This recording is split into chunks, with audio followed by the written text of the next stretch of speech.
आपला शूरवीर 500 योद्धांचा भीमा कोरेगावचा इतिहास आठवतोय आणि इतक्या वर्षापूर्वी जरी ती लढाई झाली असेल तरी 2025च्या शेवटी 2026 मध्ये जाताना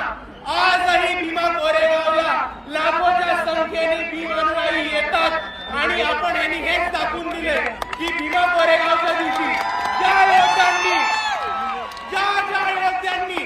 इकडे पेशवाई माती काढण्याचं काम केलं होतं त्यांना आम्ही विसरलेलो नाही आहोत मित्रांनो। आणि दुसऱ्या बाजूला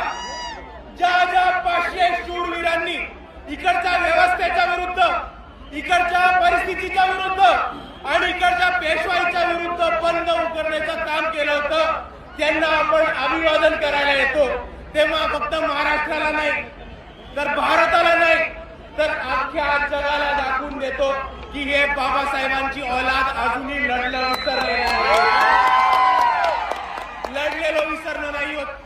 500 लोकांनी तेव्हा वार केला होता आणि मात केला होता पेशवाईचा आणि आजही आपल्या सर्वांना दाखवून द्यायचंय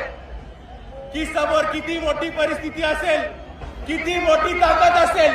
तरी आज जर इकडे 500 लोक बाबासाहेबांचे अनुयायी जमले तर समोरच्याला कापल्याशिवाय राहणार नाही ही ताकद आहे।